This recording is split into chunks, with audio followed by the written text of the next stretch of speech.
Hello everybody, welcome back to another video on the West Ham Way YouTube channel. It's been a little while. It's been a while. I've been on the holidays.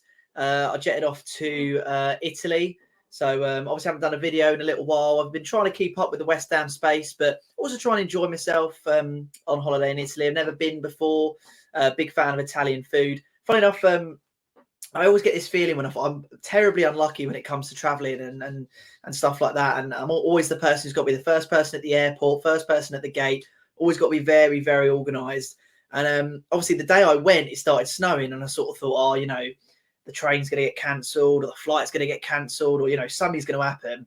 And everything went, very smoothly. And I thought, this is very unlike me. A lot of the time I just don't get very lucky when it comes to these sort of things. So, the plane takes off and we go up in the air and I'm thinking, cool, I'll jet back, sit back, enjoy myself, wait to land in Rome. And the thing about pilots is they don't really have, they have one tone of voice and that's it. They have one tone of voice. They can't switch to another tone. So the pilot goes on the speaker in a very just nonchalant, monotone voice. Okay, guys, as you notice, we are not at the right altitude. So we're just going to mosey on back down to Gatwick, get you back on the tarmac, and we'll be departing for Rome again at some stage, but it won't be on this aircraft, so just hang on tight. Thank you very much for your patience, and we'll get you back down to Gatwick. Number one, I'm thinking, well, how was I supposed to know we're not the right feet? Like, how do I know what altitude we're meant to be flying at? The other one is he's basically telling me that the flight's just not, it's not safe to be flying. So that also is a little bit of a weird one. And then he also, again, there's no danger in his voice. He's not concerned. He's like, well, we'll get to Rome at some point. I wonder what he'd be like in an actual emergency, whether he would just be like, yeah, guys, so we've lost both engines and we're plummeting towards Earth. So let's sit back, relax, enjoy a magazine and we'll try and survive, make sure as many of you survive as possible. I don't know, but essentially we went round Gatwick for about 3 hours, landed, and then about 6 hours later we decided to depart again. So I've never had that happen to me before, so it wasn't a great start to the holiday, but the holiday in itself was very, very lovely. And I'm excited to be back talking to you guys, doing the old videos. I know I was getting a little bit of stick before the holiday, and to be fair, it's nice to be able to recuperate and go away and do whatever, because this isn't my full-time job. I'd love to do this full-time and get enough money to sustain myself, but unfortunately this isn't my full-time job. And as much effort as I try to put into it, I'm going to make mistakes. I make mistakes all the time. I make mistakes in life, as I'm sure everyone does. So I honestly do try my best to put the best foot forward on the internet, and give you guys the best news and the best sort of conversation that we can do about the subject. But hopefully now that I'm fresh, had a little holiday, we're going to be back to our best and back to some good videos. So enough of me rambling on. We're going to be talking transfer news today. Of course, it's the massive topic. The January transfer window is about halfway through now. As of recording this, it's the 16th of January. So as you can imagine, the transfer news is hotting up. And as we all know, West Ham love to do their business late. We love to get some late deals in. So as much as I can imagine, a lot of deals are going to be reported at the moment. I don't think we'll see any movement for at least a couple of days, but it's definitely worth keeping an eye on some of them. The first one I'm going to be talking about is Kalvin Phillips. Now, I'm not even going to bring you up his stats because, as we all know, this man has played barely any minutes for Manchester City this season. In fact, very strangely, Pep actually went on an interview and actually publicly apologised to Kalvin Phillips and sort of said, I feel like I've mistreated him. It's not fair what I've done to him. He needs to be playing football. He's a very good footballer. I don't understand why I've done this. I actually feel really, really bad and guilty. If you haven't seen it, look it up. It's a very, very strange interview and honestly seems, I don't say scripted, but it just seems a little strange. It doesn't seem very genuine. But yeah, Kalvin Phillips, he did wonders for Leeds and played very well in the Premier League. Got his move to Manchester City, and since then it's just done nothing. I mean, he's been in Rodri's shadow. But even then, you've had Stones coming into the sort of DM spot, unofficially playing there. You've had players like Gundogan, Bernardo Silva, Kevin De Bruyne, Phil Foden playing in the midfield at times. It's been very hard for him to break through. I think a loan would be a very, very good move for him. The only issue with the said loan is, number one, a lot of clubs are interested in him. Roy Hodgson actually publicly came out and said, we'd love Kalvin Phillips at at Man City. So he's kind of, doing a little bit of flirting with Calvin Phillips. He's not, he's swiped right quite firmly, and is not really playing his cards close to his chest. Obviously, we are long-term admirers of Calvin Phillips, someone that X has, furiously been reporting throughout the last few years for us, and someone that I can imagine Moyes is quite a big fan of as well.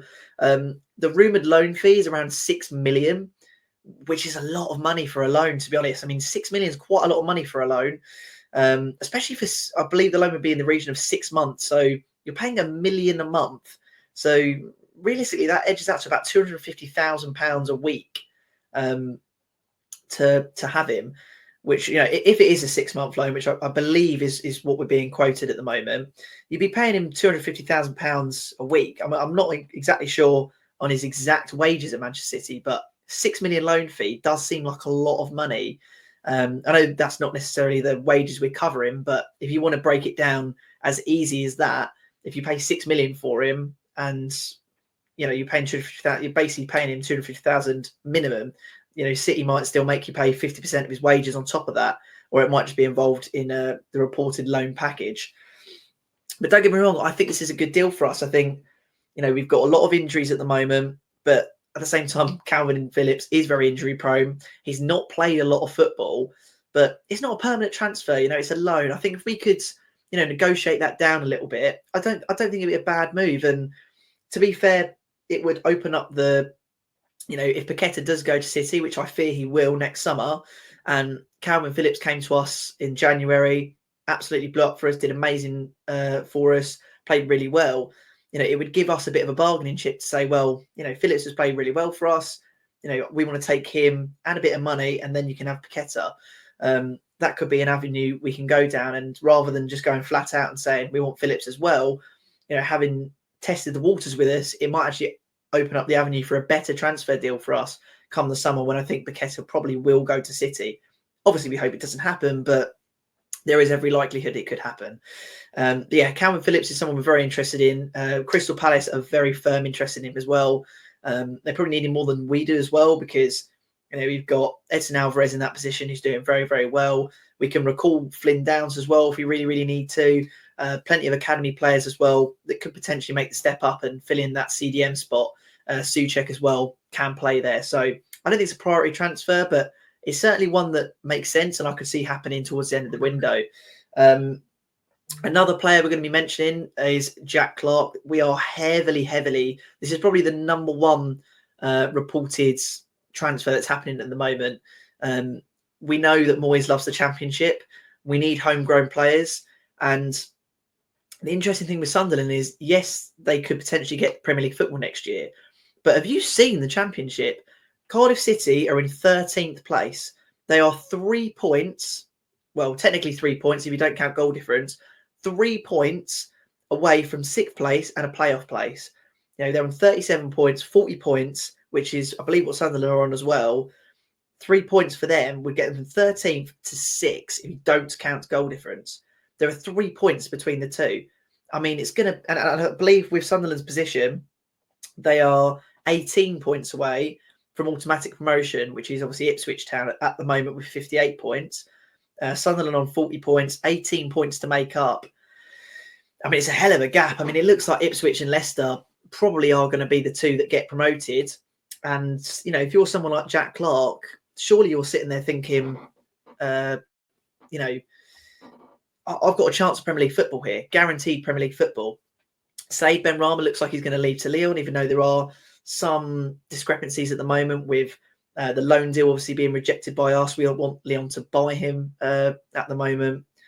So that's kind of happening, which is a little bit annoying. But, Paqueta also is injured. We'll be doing an update on him very soon as well. Hopefully he'll be back sooner than expected. But with Jack Clarke, he's a proper winger. He reminds me a lot of Jarrod Bowen. Probably not the same idea that he cuts in and scores in that way, but how direct he is as a winger, his range of passing, his eye for goal as well. I mean, he scores loads of goals. I mean, Jack Clarke in the Championship this season, 27 games, 13 goals, 2 assists, so 15 goal involvements in 27 games for a player playing for a side just outside the top 6. But a winger. I mean, it's quite hard to get those numbers from wingers at times. And he's not necessarily been in a free scoring Sunderland side. I mean, Sunderland have done very well, but he's doing very, very well, and he's going to be one of those players. I mean, he's 23 years of age. He turns 24 this year in November, so he's pretty freshly 23. He would go towards our homegrown quota, and he's £20 million. So I think he's an absolute steal. Championship have been very good to us in the past. Aaron Creswell, Jarrod Bowen, just to name a few. Championship has been very good to us in the past. Mikel Antonio, of course, I even forgot, Nottingham Forest. I mean, it's been very good to us. It's a great way of recruiting. And I think that Jack Clarke is probably the number one transfer we need to make happen this window. We're desperate for a left winger. I know Paqueta sort of plays there, but I think put Paqueta back in the midfield. We can get a really good front three going with Paqueta, Clarke, Bowen, Kudus. I'm sure he'd be happy to bide his time as well.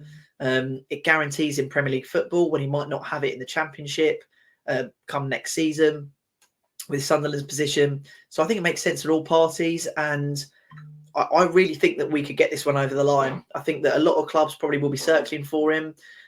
He's a player that we've been interested in for a very long time, and X has, of course, been talking about him for a very long time, and he's pretty much on the three-man shortlist. The other man on the shortlist is Jonathan Rowe. Now, I feel like this one it has been sort of said that we're kind of interested in him, but I feel like this one is more the hype. He's scoring week in, week out for Norwich.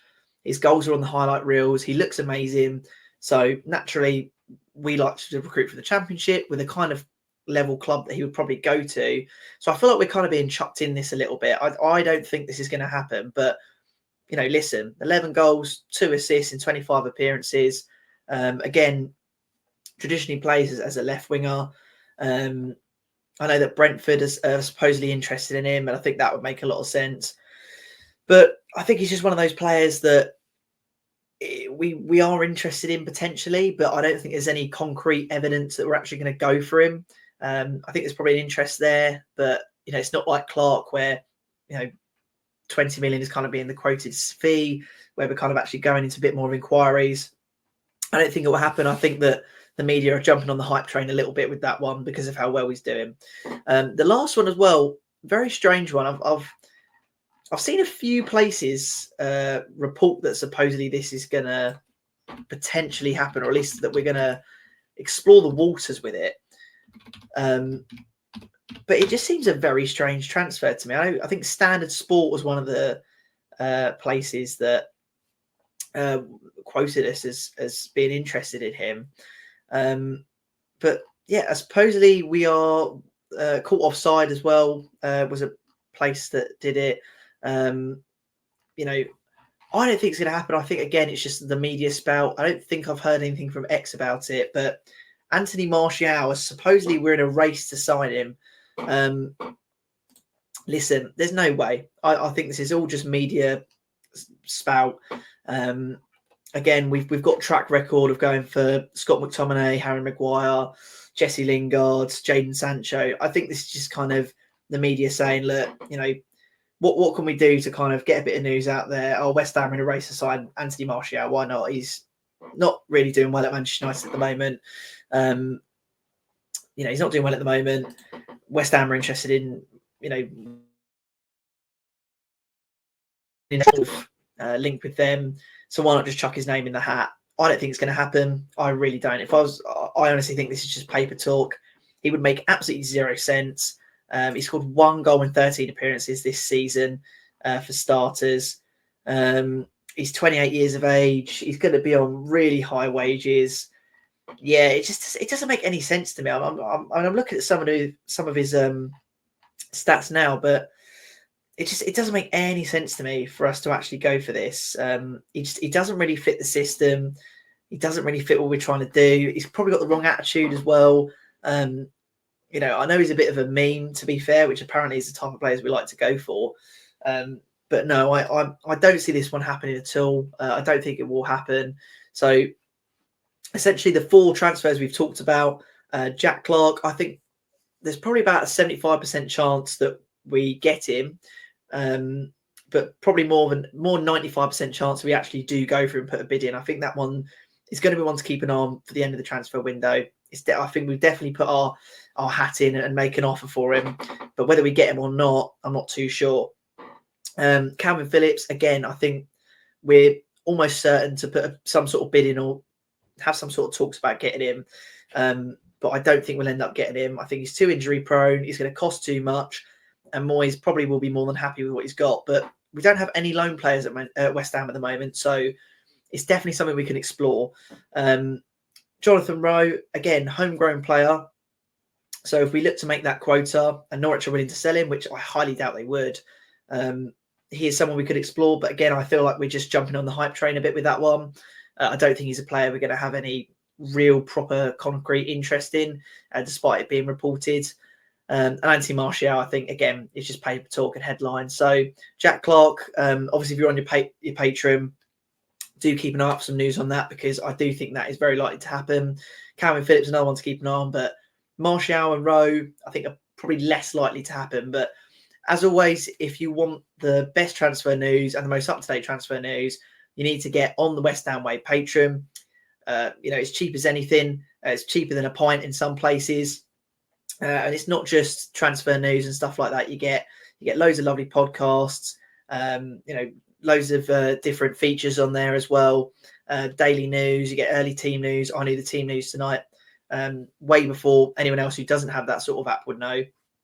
It's a lovely little app, and obviously, you get the podcast, you get the feature stuff. It's lovely, but do make sure you're following ex-WHU employee on Twitter, of course, as well, for the insights, because he gets it all right. He gets it all on time. So anyway, welcome back. It's nice to be back, getting on some more videos with you guys. When we get some more transfer news, of course, we're going to update you guys. And I will see you on the next one.